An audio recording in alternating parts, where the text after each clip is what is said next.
I want to thank you all for coming out tonight. It has been a wonderful evening here, and the last 8 months have been an incredible journey for me. Indeed, the last 2 years have been an incredible journey because I got to meet some of the greatest people of my life and these families from Uvalde, Texas. I love them, and I love all of my friends in Uvalde, each and every parent that lost a child, families that lost 2 wonderful teachers that died trying to protect their children. I stopped crying about elections a long time ago. You won't see me cry over that spilt milk. We've got a fight that's still yet to go in this state, and we're going to make sure we do that. But I cry every day over their children. That's a conversation that we need to have. About 5 minutes ago, I called the congressman to congratulate him. We got to give him that. He worked hard. We got to give him his due. And so we called to concede this thing today. But I also asked him to understand how important this issue is in this state and in this nation. So many of you have said that we're just running on gun violence. Indeed, we're running on so many things that are broken in this state. And yes, the principal reason for my running was these families behind me and their children. And I'm telling you right here, right now, just like I talked to the congressman earlier, we need an assault weapons ban in this country. As the congressman moves forward, I hope that he understands that that issue is so important to even all South Texans that own guns like myself, that we need to have extreme risk protective orders and universal background checks and age limits and absolutely this assault weapons ban, because this is a weapon of war that should not be in our schools and should not be sold to 18-year-olds under no certain terms. But we're broken on everything. I ran into a woman today. Her name was Tammy. Over at the Maury Maverick School. I said, "How are you doing?" She says, "Not so good. I lost my nephew yesterday." I said, "Well, what happened? Tell me about it." She said, "I lost him in a fire in the Panhandle."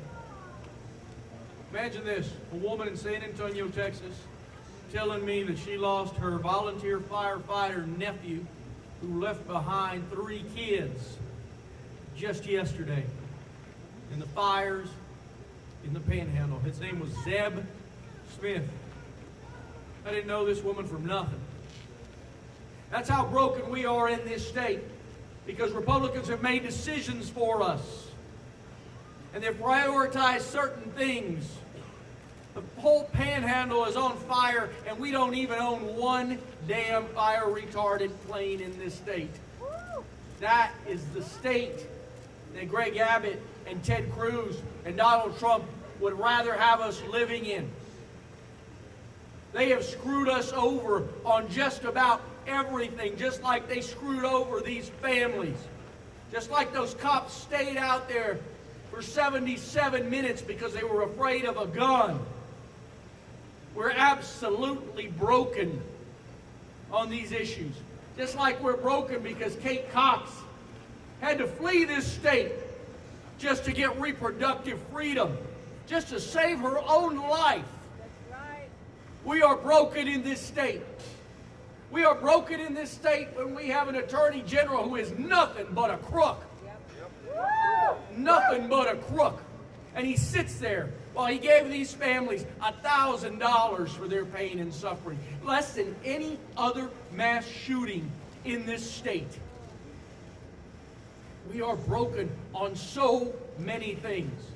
And as we sat and drove throughout this state and talked to people like Antonia Molina in Harlingen, Texas, who's sitting in a small home, a humble home, on Social Security of $762. This governor sits in his mansion while he plays his toy soldier game down in Eagle Pass, Texas.